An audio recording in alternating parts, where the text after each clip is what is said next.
we're gonna look at an article here from Bleacher Report, and it's predicting Cowboys breakout players at 2022 OTAs minicamp. Are you all right? No, I'm gonna choke and die here. Did you guys get a good haul of undrafted free agents? Yeah. I don't know if you guys have talked about that. We haven't really. The Cowboys, I mean, you can take this with a grain of salt. They were had the best undrafted free agent haul. Yeah, Good. They got rated the best. Because that can be key as well. Even if you can get two guys that are undrafted, one, they're going to be cheap. They're going to be cheap as chips. And two, well, you didn't have to use any draft picks for it, right? And it's all depth on your team. If a guy can play and fill that. So we actually we grabbed a center and a wide receiver. I believe I'm not going to try to think of the guy's name. He's a center though, and he's actually supposed to challenge for possibly starting role right out the gate. Perfect. So you can get an undrafted free agent, and he's going to possibly take snaps at first team. That's fucking massive. Absolutely. So this article starts off right away. It's a picture of my boy Jay Cox, who was the 4th round pick in 2021. He got hurt midway through the year. I've been a big advocate for him. I've kind of been pumping his tires. I do think he's going to have a good year. I do think eventually he's going to supplant LVE. We're not really, I'm just going to scroll through these showing the players that they have here. And then I kind of want to see who you guys think. So there's Jabril Cox right there, linebacker. Who else do they got? They got Dorrance Armstrong, who's kind of supposed to take the lead over or fill in for Randy Gregory's departure. So he has Band-Aid over for Sam D. Williams. Yeah, exactly. Kind of be that stopgap until Sammy Dubb starts getting some snaps.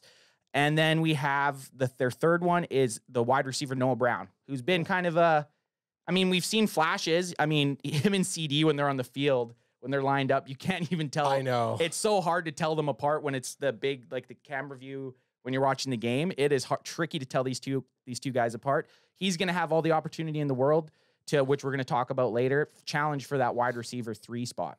Yeah. Yeah, that was a big topic today is who's going to hit that WR3 spot. Yeah, we're gonna dive into that. So I'm just gonna open up the Cowboys depth chart here, and we're gonna do our own little pick here. I think we'd pick one player possibly at offense and then one at defense. AJ, can you read that? Nate, can you read that? Yep, I can see it. And if you guys are in chat, I know chat's going off right now, but if you have any comments, toss it in there. We'll try to answer as many questions or bring up some of your suggestions or comments as we go through. I would love chat to say who they think is going to be a breakout player. They have the list up. I'd love for them to say who they have in their minds. AJ, let's start with you. Looking at this list, who do you think's a player that could kind of step it up and take a starting role as in the Cowboys offense? Well, okay, both of them are hopeful. I'm going to say 2 names, and then I'm going to go with the one that I think is actually has the potential. I think I'd like to see our center Tyler Biadasz. I'd love to see him come in and like just be a nice pancake machine. I don't know, do centers pancake? Oh yeah. But I really think that James Washington has some star-studded potential, especially playing with Lamb and Gallup. He's not going to have to face top guys generally on the other team's defenses. So he had some good years. I noticed him when he was on the Pittsburgh Steelers. So I hope it's more of a hopeful thing. But so which one? That's what. Who's your guy? James Washington. You're going with Washington? So before we go any further, green. You see the green on the list. Green names. Those are rookies. So you said Tyler Biadasz. The guy that I was talking about that undrafted is Alec Lindstrom. He was the undrafted center that possibly. It's going to be kind of a 3-way horse race for this center position here. What school was Lindstrom from? Let's click it. Yeah. Let's see.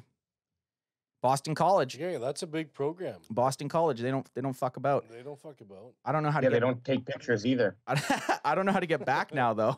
Yep. Nate Dogg, what do you think? I don't know how much you follow the Cowboys, but you must have an opinion on someone that could break out on the offense. Well, like AJ was saying, Washington's proven from Pittsburgh for sure, but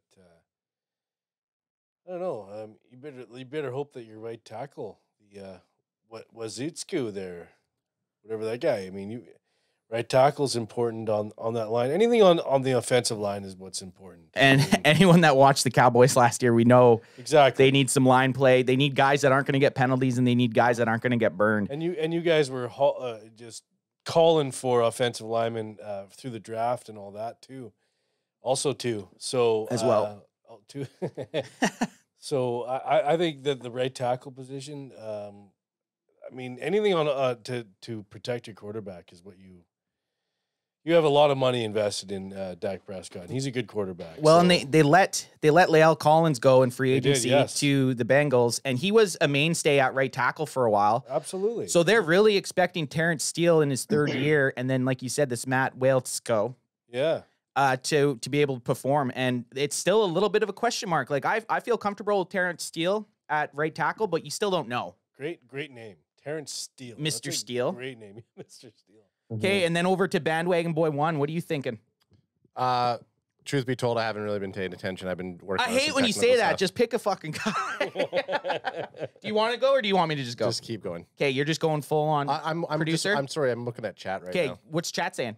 So Jalen Tolbert is Stephon Diggs in college. Jake Ferguson, TE2. James Washington had almost 800 yards with a good Big Ben. This is from Jose Christian. Sorry if I pronounced your name wrong. And then he's also saying WR's come into the league more advanced than before. Cowboys O-line was better than Steelers.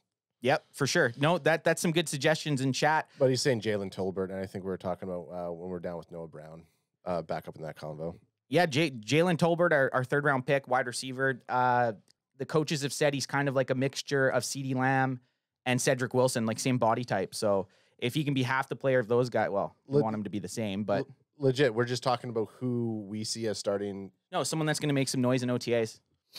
I think Tolbert. Yeah? Yeah. Are you going to get an 18, a number 18? I might. His jersey. It's always safe. It's always safe. Alex went risky last year and got a Randy Gregory jersey. It's always risky. Mm-hmm. A guy in a fucking what do they call it? An what's it called? A salary year. I don't know. Before he gets his next pay. Yeah. A contract year. A contract year. That's always risky to do. Picking like a Jalen Tolbert or like a Tyler Smith, any of these guys to get their jerseys, you know they're going to be around for hopefully 4 years. Yeah. My pick on offense, I'm going to go with I actually think did someone say Ferguson, our backup tight end? Yeah. I think Ferguson, our backup tight end. Jose said it. He's been getting some rave reviews right now, starting out, and I think that guy has a chance to be legit. He's a blocker, but he's also showing some promise at catching. I'm kind of wondering if Schultz is going to take him under the wing or not, or just kind of like be scared of him. Do you think Schultz Schultz is will? going to go up to him. He's going to go up. He's going to go up to him and be like, "Hey, sit the fuck back." You know what? I'm franchise. This is my team, bitch. That's right. I can imagine Schultz. He's so courteous and nice to all the veterans and like players who've played in the league, but anyone who's new, he's just like the biggest a-hole. Yeah. It's like he's trying to like be the cool kid. yeah, but not even because he's so mean. Crack him if you Crack got him him, if you son. got him. Crack him if you got him. I could see Schultz being he's trying to what's it called when like new kids come into a frat, like trying to haze them. Yeah, haze them. Everyone's like, Schultz, just calm down. He's Schultz. like, what? What? I'm not going to calm down. Guys. I'm not going to calm down on these pukes. Anyone that's a gamer, Schultz is a big gamer, and he actually on his Instagram just had a picture with Dr. Disrespect. I don't know if you guys know who that is. I do. But he just had a picture with him, and Schultz, he just had the biggest boner. Oh yeah, boner Schultz. Boner alert. Okay, let's go to what medical thing. Mr. B in the chat saying he thinks Sean McKeon will be TE2. Really? Well, I mean, and that's not a far statement, right? That's what he's penciled in right now. There's a learning curve for these rookies coming into the NFL, so you're always better off. And McKeon did have a couple nice plays when I think Schultz was out. He scored in Thanksgiving, or Schultz wasn't out that game, but McKeon he had some glimpses. So obviously he's going to be further ahead in the playbook. But in OTAs, I don't know. I just think in OTAs themselves, I think Ferguson's going to show that he's there to play. Yeah, I also think that Also too. As well. Our number 1 draft pick will show up in OTAs. Tyler Smith? Yeah, I think he's a bruiser. I think he still has that I think because he was first and he wasn't, everyone was not expecting them to pick him, and there's just a lot on his plate. I think he's going to try to chip show on up. his shoulder a little bit. I think he's going to try. Okay, to let's show up move to every single time. defense. AJ, what are you thinking on defense? Who's your little pet, your OTA pet? Let me see that screen. I did have an idea. You want me to zoom in a bit? Yeah, zoom in a bit. Yeah. Son.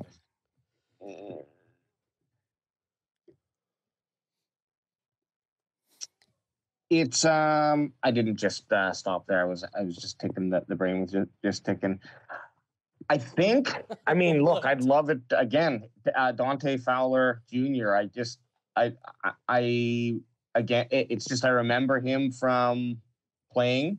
His name stuck out to me, and when I did my quick Wikipedia research on his stats, I liked his sack to game ratio, but he's in it. He can get injured. Research but, and you liked his sack. That's pretty fucking great. Nice work. It is. Solid research, pal. I was looking at pictures of him, and I liked his sack. Yeah, solid research. Man. You know what though? If any of our defensive ends can show anything in OTAs, I'll be pretty jacked up. So Yeah. I agree. If Fowler Jr. can't, because like you said, he did have a couple good. I think he played for Atlanta and possibly the Rams. Yeah. He had a couple double-digit sack seasons, or maybe just one. And he has a ceiling, right? Like there's a decent ceiling, but he could also just be one of those signings that fizzles out. It's tough to, but he has boomer bust potential, and I like the fact that he's not here to be a savior, right? He's just in to play in the rotation, Right. and do what he can do. Like we have a decent. Looking at this list right here, so far I kind of like our defensive end rotation. There's some talk about possibly getting Robert Quinn, which we'll dive into a little bit later. But right now, I mean, it's not terrible. Like I thought it was going to be worse if we didn't get Randy Gregory. But looking at it right now, I don't mind it too much, to be honest. Nate Dogg, this list, what do you think? Of your guys here, Dante Fowler, Yep. Fowler, junior. He's had some solid seasons in the NFL. I think signing him, as AJ was saying, I think that's a solid little under the radar pick that you guys got there. I mean, that guy's a legit proven. I think he's probably 5-6 years in the league. Yeah, something like that. I think that's a pretty good second line dude to rely on. Yeah, like when D-Law needs to get subbed out, Fowler get in there and make some fucking noise. Guy, he knows how to play. Still in the league. I think it's an underrated pick that you guys have there is Fowler. I think well done on Jerry before his. And you know what? I agree with you tonight, dog, and I really appreciate that you're here again on the 70th decade episode. Well, I can't. Jerry, I appreciate it. I can't wait till we drink scotch together.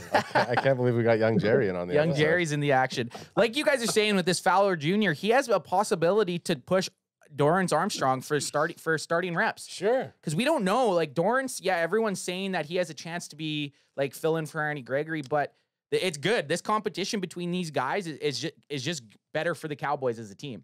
Jose Christian in the chat saying the defensive end room is going to be ridiculous. Last time Fowler played with a good defensive player, he had 11.5 sacks. And he had DQ as his coordinator before. So there is some... Yes, he did. That's Lieutenant Dan. Lieutenant Dan. the fucking Lieutenant Dan bum rush of sound bites. I like it. Yeah. But yeah, you're right. It does make a difference. He was playing for Atlanta last year. Atlanta sucked, right?